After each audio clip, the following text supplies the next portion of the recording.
ఓం నమ శివాయ. మనం పరమేశ్వరుడు త్రిశూలాన్ని పట్టుకున్నందుకు ఆ త్రిశూలం యొక్క పైన 3 కోణాలు సత్వ రజ తమో గుణాలని పరమేశ్వరుడు పట్టుకున్నటువంటి ఆ ఆయుధాల్లో పరమేశ్వరుడు పట్టుకున్న ప్రదేశాన్ని కనుక మనం చూడగలిగితే ఈ మూడింటిని జయించగలుగుతామని తెలుసుకుంటున్నాం. అయితే మనం ప్రతిరోజు ఉద్వేగపడిపోకుండా, అంటే కోపం తెచ్చుకోకుండా, ప్రశాంతంగా, ఉల్లాసంగా, ఎప్పుడూ ఏదో కోరిక పెట్టుకోకుండా, తృప్తితో, సంతోషంతో, మనకేది లేదు అని చిరునవ్వుతో ఒక్క రోజులో ఎంతసేపు ఉండగలం అనేటటువంటి విషయాన్ని మనం పరిశీలన చేసుకోవాలి. ఒక 10 సెకండ్లు ఉంటే గొప్పండి. మనసుకి తిరుగుతూ ఉండడం అలవాటు కదండి. అందువలన మనిషి అక్కడున్న మనసుకి వ్యగ్రత ఉన్నా ఉంటుంది, లేదా సంతోషం అన్నా ఉంటుంది. పాము చుట్టం పడగ విరోధి అన్న భావంతో మనం ఉండకూడదు. వెంకటాచలంలో సహస్ర దీపాలంకర సేవలో కూర్చున్నా, స్వామి ఊయల ఊగుతున్నా కోరికలు కోరుకుంటూనే ఉంటాం. ఒక ఆధునిక కవి అన్నాడు చూడండి, గొరుగు చుందురు జుత్తు కొన్ని వందల సార్లు దాని పాపమేమో కానరాదు, అఖిల పాపములకు నిలయమైన మనస్సు కొరగడేమి మానవుండు అన్నాడు. అంటే ఆ జుట్టు ఎన్నిసార్లు వస్తుందో అన్నిసార్లు కటింగ్ చేయించేసుకుంటూ ఉంటారు. అది చేసిన పాపం ఏమిటండి? కానీ మనస్సు అనేటటువంటి విషయాన్ని మనం చెడు విషయాల్లోకి రాకుండా దాన్ని అస్తమాటు పరిశీలన చేసుకుంటూ చక్కగా దాన్ని ఒక అదుపులో ఉంచుకుందాము అనేటటువంటి విషయాన్ని, ఆ గుణాన్ని గొరగడు ఏమిటి మానవుడు అనేటటువంటి ఒక హాస్యాస్పదంగా రాసినప్పటికీ ఎంతో ఆలోచించవలసిన విషయంగా ఒక ఆధునిక కవి రాశారు. సత్వగుణం ఉపకారం చేయదు. రజస్తమో గుణాలతో తిరుగుతూ ఉండడమే త్రికూటాచలం. గజేంద్ర మోక్షంలో గజేంద్రుల్లా తిరగడం అన్నమాట. 3 శిఖరాలలో ఏనుగులు తిరుగుతూ ఉండడం అంటే సంసారంలో మగ్నమైన వాడు ఊర్ధ్వముఖ చలనం చెయ్యలేడు.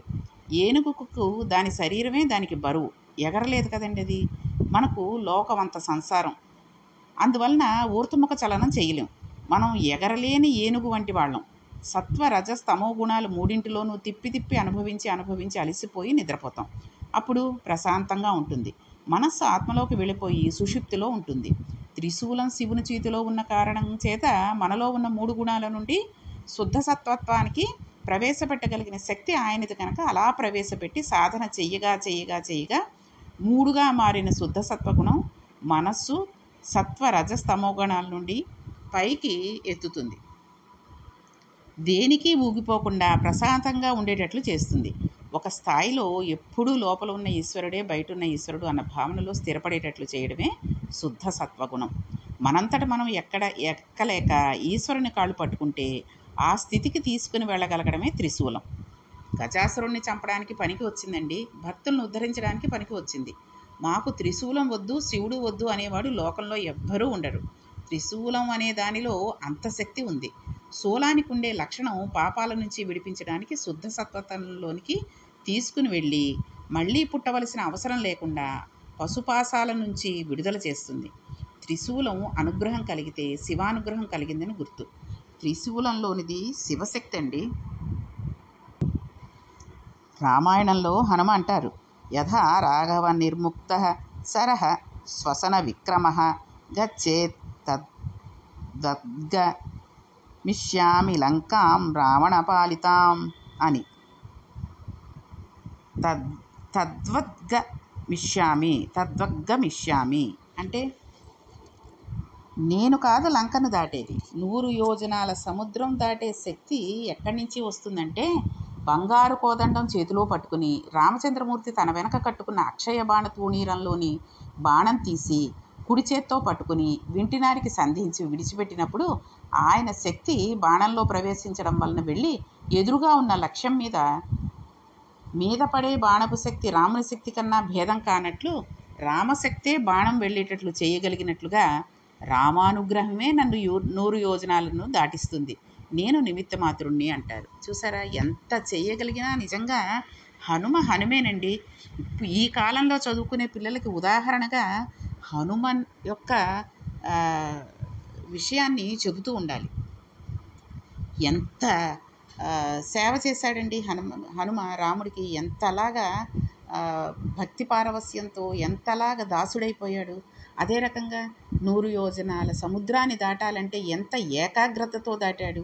ఎక్కడ కూర్చోకుండా పళ్ళు, పాలు ఏవేవో ఇస్తాం. అన్నీ ఒకరోజు విశ్రాంతి తీసుకో.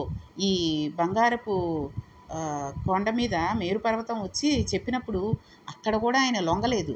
ఏదైనా సరే ముందు స్వామి కార్యం తీర్చాలి, అప్పుడే మిగిలిన విషయాలు అన్నట్లుగా ఉన్నారు.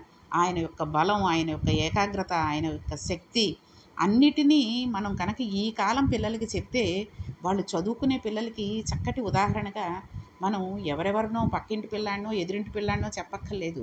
హనుమ గురించి రామాయణంలో ఉన్నది ఉన్నట్టుగా చెబితే, అంతేగాని చాలామంది తెలియక ఏం చెప్తూ ఉంటారే, హనుమకు తమ శక్తి, ఆయన శక్తి ఆయనకి తెలియదు, ఆయన బలం ఆయనకి తెలియదు అంటారు.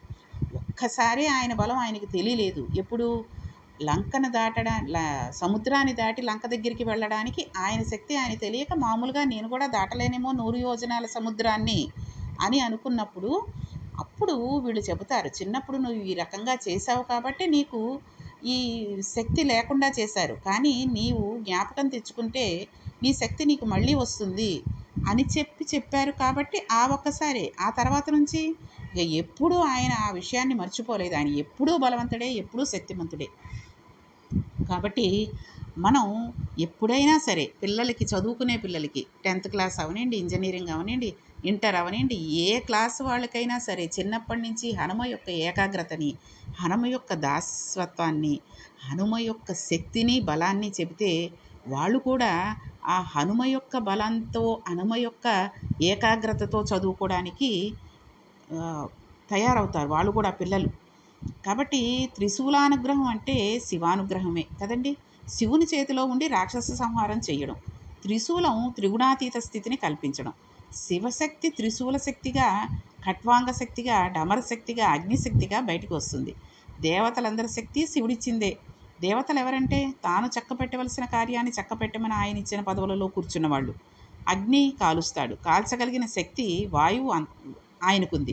వాయువు అంతటా వీస్తాడు, వీచగలిగిన శక్తి పరమేశ్వరుడిచ్చిందే. నీటికి తడపగలిగిన శక్తి శివుడిచ్చాడు. వాళ్ళ ద్వారా మనకి అనుగ్రహం ఇస్తాడు. ఆయన వాళ్ళని మీరందరూ లోకాన్ని అనుగ్రహించండి అంటాడు. వాళ్ళు మేమెలా బతకమంటే మనం యజ్ఞం, యాగం చేసి దేవతలకు హవిస్సులు ఇస్తూ ఉండాలి. అవి తీసుకుని ఇంద్రుడు వర్షం కురిపిస్తాడు. వాయుదేవుడు ప్రపంచమైన అన్నీ పాడవకుండా చూస్తూ ఉంటాడు. శివశక్తి దేవతలలో ప్రవేశించి దేవతాశక్తిగా మంగళాలిచ్చినట్లు, మనం ఇచ్చిన హవిస్సులు తిని దేవతలందరూ మనల్ని అనుగ్రహించడానికి కావలసిన వలయాన్ని శివుడు నిర్మించినట్లు, త్రిశూలానికి కూడా కేవలం ఒక ఆయుధంగా అంత శక్తి ఉండదు. అది శివుడి చేతిలో ఉండబట్టి దానికి అంత శక్తి వచ్చింది. అందుకని ఆయన త్రిశూలం పట్టుకున్నాడు. శివాష్టోత్తర స్తోత్రంలో త్రిశూలం శివుడిగా చెప్పలేదు, శూలపాణిహి. ఆయన చేతిలో ఉన్న కారణం చేత మనలో ఉన్న 3 గుణాల నుంచి గుణాతీత స్థితికి, శుద్ధ సత్వానికి ప్రవేశపెట్టగలిగిన శక్తి ఆయనది కనుక, అలా మనల్ని ప్రవేశపెట్టిన సాధన మొదలుపెట్టి ఆ చేతిలోని త్రిశూలాన్ని చూడడం వచ్చి, నమస్కారం చేయడం వస్తే, ఆయన తత్వం అర్థమైతే క్రమంగా తమోగుణం నుండి మెల్లగా రజోగుణంలోకి, దాని నుండి రజోగుణం తమోగుణాల పాళ్ళు తగ్గించుకుని సత్వగుణంలోకి, మెల్లిగా తమోగుణం రజోగుణంలో ఉండే సమయం, దాని ప్రకోపం తగ్గుతాయి సత్వంలో. ఊంచుకుంటే నిలబడగలిగిన శక్తి ఏర్పడితే శివుడు శుద్ధ సత్వత్వంలోకి లాగేస్తాడు. దీన్ని మార్కండేయ మహర్షి ధర్మ వ్యాధునికి బోధన చేస్తాడండి.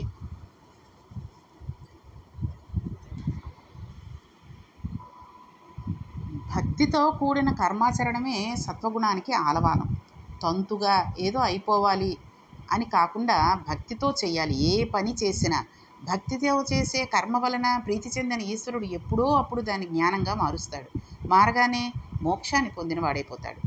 అందుకే మనం ఒక పని చేస్తున్నామంటే శ్రద్ధ పెట్టాలి అంటూ ఉంటారు. ఎందుకు శ్రద్ధ పెట్టాలండి? ఆ పని చేసేటప్పుడు ఇప్పుడు ఏమీ లేదు, చిన్న పనే. ఒక బియ్యం సంచిలో ఉండేటటువంటి బియ్యాన్ని ఒక డబ్బాలోకి పోస్తున్నాం.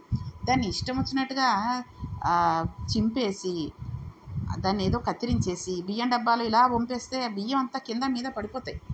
అలా కాకుండా చక్కగా శ్రద్ధగా, ఎక్కువగా బియ్యం ఉండి మనం మోయలేని స్థితి ఉంటే ఒక గిన్నెతోటో దేనితోటో బియ్యం డబ్బాలోకి పోసేసి కొంతవరకు అయిపోయాక ఆ బియ్యం బస్తాన్ని లేపగలిగేటటువంటి బలం మనకు ఉన్నంత వరకు చూసుకుని అప్పుడు ఆ బియ్యాన్ని లోపలికి పెట్టి డబ్బా లోపలికి పెట్టి చక్కగా ఆ బియ్యం బస్తాలోంచి బియ్యం అంతా కూడా డబ్బాలో పెట్టి కింద ఏమీ పడకుండా జాగ్రత్తగా దులిపేసి తీయాలి.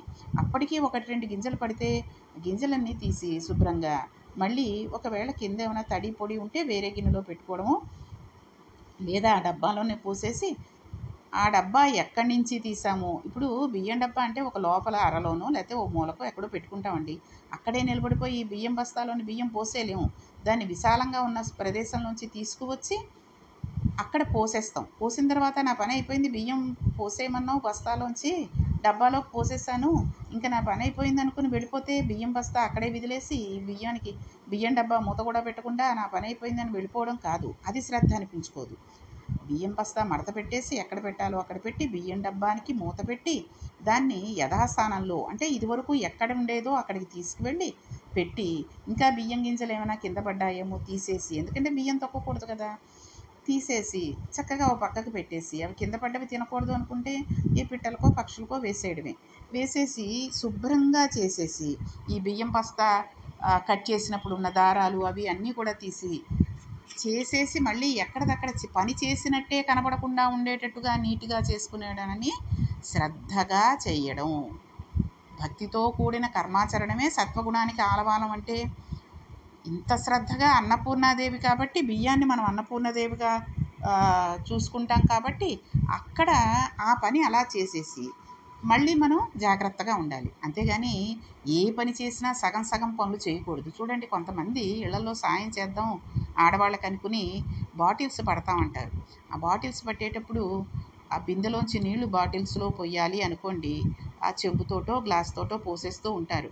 పోసిన వాళ్ళు కింద మీద నీళ్లు పడిపోతూ ఉంటాయి, ఆ పక్కనున్న గిన్నెల మీద పడిపోతూ ఉంటాయి, నేల మీద పడిపోతూ ఉంటాయి. ఓ డోర్ మ్యాట్ వేసుకోరు, ఆ మూతలు కూడా గట్టిగా బిగించి పెట్టారు. సీసాలన్నీ ఎక్కడ నింపినవి అక్కడే ఉంచేస్తూ ఉంటారు. నింపేసాం సీసాలు అంటారు.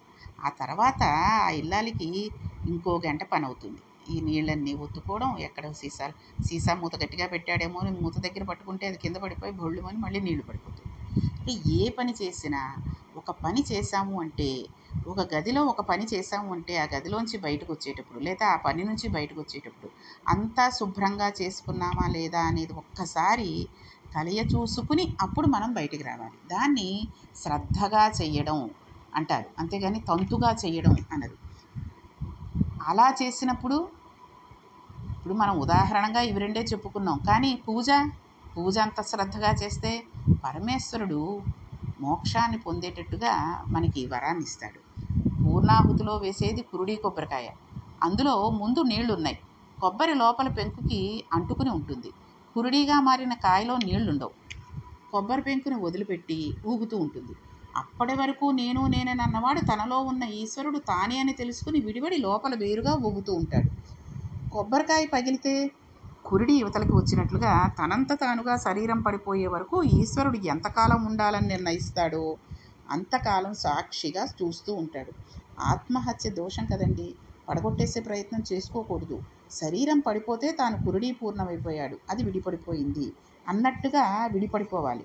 అంతేగాని ఈ బాధలు పడలేకపోతున్నాను, నేను ఆత్మహత్య చేసేసుకుంటాను అంటే అది మహాదోషం, పాపం అవుతుంది. ఈ రోజుల్లో పిల్లలు చూడండి, పరీక్ష బారాలేదనో, ప్రేమ విఫలమైందనో, అమ్మ తిట్టిందనో, నాన్న కొట్టాడనో అందరూ ఆత్మహత్యలు చేసేసుకోవడం పెద్ద ఫ్యాషన్ అయిపోయింది. దానివల్ల ఆ తర్వాత తల్లిదండ్రులు వాళ్ళు ఎంత బాధపడతారండి. ఆ విషయాన్ని వాళ్ళు చిన్న చిన్న విషయాలకి అంతంత నిర్ణయాలు తీసుకోవడం చాలా తప్పు పని. కాబట్టి కురుడిలో నుంచి కొబ్బరికాయలోంచి కురుడి ఎలా విడిపోతుందో అలా విడిపోయేటట్టుగా అది ఒక్క పూర్ణాహుతిలో వేయడానికే పనికొస్తుంది. అంటే ఆ భస్మాన్ని తీసి లలాటంలో ధరించడానికి ఉపయోగపడుతుంది. ఏది అందులో వేయడం ఉండదు, ఇంకా వేరేది ఏది వేయడం ఉండదు కదండి. అక్కడతో మళ్ళీ శరీరంలోకి రావాల్సిన స్థితి పూర్తయిపోయింది. అలా అనుకుని జ్ఞానులం అయిపోయామనుకుని చంపకూడదండి. ఎవరినైనా సరే చంపడం, మనంతట మనం చావడం కూడా చాలా తప్పు. భగవాన్ రమణులు ఒక మాట చెబుతూ ఉంటారు, విస్తరాకు చిట్ట చివరికి ఏమవుతుంది, పెంటకుప్ప మీద పడిపోతుంది. పడిపోతుందని ముందరే విస్తరాకును పడేస్తామా? వెయ్యం. ఆకులు తెచ్చి తుడిచి పుల్లలు తెచ్చి భోజనం చేసేటప్పుడు నోట్లోకి వెళ్లకుండా అమరికగా కుట్టి విస్తరి వేసుకుని పదార్థాలు వేసుకుని పరిశేచనం చేసి మౌనంగా అన్నీ పుచ్చుకుని ఉత్తరాపోసనం పట్టి అప్పుడు ఆకు తీసుకుని వెళ్ళి పెంటకుప్ప మీద వెయ్యాలి. అలా శరీరంలో ఉండాలి, ప్రకృతిని పరిశీలన చెయ్యాలి. శరీరం కూడా అంతలా జాగ్రత్తగా చూసుకోవాలండి. ఎప్పుడో పడిపోయే శరీరం కదా అని పుట్టగానే చంపేస్తామా? చంపం కదా. శాస్త్రాలు చదవాలి, గురువాక్య శ్రవణం చేసి అనుష్ఠాన పర్యంతరం తెచ్చుకోవాలి, బాగా సాధన చేయాలి, సత్వం నుండి శుద్ధ సత్వంలోకి వెళ్ళాలి. వెళ్ళి లోపలున్నది నేనని తెలుసుకుని గుడుగుడులాడుతూ దీని నుంచి విడిపడాలి. విడిపడి లోపలున్నది తానే అని తెలుసుకుని కొబ్బరికాయ పగిలి కురుడి దొర్లిపోతే చూస్తున్నట్లుగా సాక్షిగా చూస్తూ ఉండాలి. రమణుల దగ్గరికి వెళ్ళి మనం నిద్రపోయామా, మనం ఆయన్ని నిద్రపోయారా మీరు అని అడిగేవారట. ఇది నిద్రపోయిందని శరీరం చూపించి అనేవారట. ఆయన ఎప్పుడు నేను నిద్రపోయాను, నేను తింటున్నాను అన్నట్టుగా అనేవారు కాదు. ఇది నిద్రపోతే మరి మేలుకుని ఉన్నదెవరు? లోపలున్నది నిద్రపోయేది కాదు, అది ఎప్పుడూ మెలకుగానే ఉంటుంది. అది నిత్య జాగరణ చేస్తూ ఉంటుంది. అది శుద్ధతత్వం. ఇతర స్పర్శ లేదు, తమోగుణం లేదు, అది తెలివిగానే ఉంది అనేవారు. ఈ స్థితిని పొందడం అనేది ఎప్పుడు మారతాడన్నది అడిగితే అది పైకి ఎవరికీ తెలియదండి, శివానుగ్రహంతో రావాలి. అది త్రిశూలం. భక్తితో కూడిన కర్మాచరణ చేస్తూ వెడితే జ్ఞానం ఎప్పుడు ఆవిర్భవిస్తుందో మనకు తెలియదు. పొయ్యి మీద పెట్టిన బియ్యం అన్నంగా ఎలా ఎప్పుడు మారతాయో మనకి తెలియనట్లే ఇది తెలియదు. ఎప్పుడు జ్ఞానం ఇవ్వాలో ఈశ్వరుడికి తెలుసు. చూడండి, కుక్కర్ పెట్టేస్తాం, పైన వెయిట్ పెట్టేస్తాం, 3 విజిల్సో 4 విజిల్సో రాగానే కట్టేస్తాం. అది ఎప్పుడు అన్నంగా మారిందండి ఆ బియ్యం అంటే చెప్పగలమా? చెప్పలేం. కాబట్టి ఆ రకంగానే మనకి ఎప్పుడు జ్ఞానం ఇవ్వాలో ఈశ్వరుడికి తెలుసు. కాబట్టి ఆ మార్పు వచ్చే వరకు ఎన్ని జన్మలైనా సాధన నడుస్తూ ఉంటుంది. ఈ జన్మలో కలగకపోతే దానికి మనం పెద్ద బెంగ పెట్టేసుకుని బాధపడిపోక్కర్లేదండి. ఆ సాధనలో ఉంటే ఉత్తమమైన పండితుడు కడుపును పుట్టేటట్లుగా ఆ జాగ్రత్త ఈశ్వరుడు తీసుకుని వచ్చే జన్మలో మోక్షం ఇచ్చే స్థితిని కల్పిస్తాడు. ఒక్కొక్కరికి గురువు లేకుండానే జ్ఞానం వస్తూ ఉంటుంది. భగవాన్ రమణులకు జ్ఞానం కలిగినట్లుగా ఆ శక్తిని ఇవ్వగలిగిన వాడు ఆ స్థితిని ఇచ్చి అలా ప్రవేశపెట్టగలిగిన వాడు ఎవరో వాడు చెప్పినట్లుగా ప్రవర్తించడం భక్తితో కూడిన కర్మాచరణం. అది చెప్పడమే త్రిశూల లక్షణం. అలా మారగానే శరీరం ఉన్న మోక్షాన్ని పొందిన వారే ఉంటారు. ఆ విధంగా త్రిశూలం గజాసురుణ్ణి సంహరించడానికి, భక్తులైన వారిని ఉద్ధరించడానికి పనికి వచ్చింది. శివుడు త్రిశూలం వద్దు అనేవాళ్ళు లోకంలో ఉండరని తెలుసుకున్నాం కదండి. కాబట్టి పరమేశ్వరుడి చేతిలో ఉండే త్రిశూలానికి అంతటి వైభవం ఉంది, అంతటి అర్థం ఉంది. అందుకనే ఆయనని శూలపాణిహి అన్నారు. శివాష్టోత్తరంలో ఆయనకి శూలపాణిహి అనే పేరు వచ్చింది. రేపు ఆయన పట్టుకున్నటువంటి ఖట్వాంగి, కపాలి ఆయుధాల యొక్క వివరాలు, ఆ ఆయుధాలని పట్టుకుని ఎందుకు అలాగా ఆయనకు ఆ పేరు వచ్చింది, ఎందుకు ఆయన ఆయుధాలను పట్టుకున్నాడు అనే విషయాలని తెలుసుకుందాం. ఓం నమః పార్వతీపతియే హర హర మహాదేవ. శంభో శంకర.